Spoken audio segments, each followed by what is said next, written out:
सुने बढ़िया रे ओकर समान भाई रहत सुने बढ़िया रे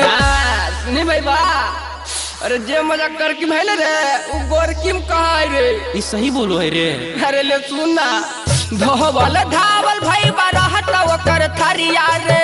धोवल धावल भाई रहत ओकर थरिया रे ओकर समान भाई रहत सुनई बढ़िया रे जवन छौरी रे भाई लगत देखम करिया रे करिया रे करिया रे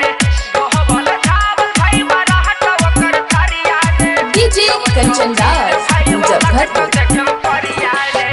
गोरे गोरे छौरी के न फेरा में अइहा रे देख के करके भाई दिलवा लगइहा रे देख हम गोरुर पर नहीं मरइयो हमरा करके ठीक हो गोरे गोरे छौरी के न फेरा में अइहा रे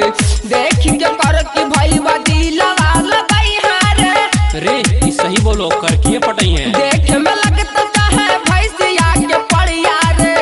ओकर समान भाई रहत सुनई बढ़िया रे जवन छौरी करिया है समान ओकर बढ़िया रे करिया रे करिया रे धोवल धावल भाई रहत ओकर थरिया रे डीजे कंचन दास मुजफ्फरपुर।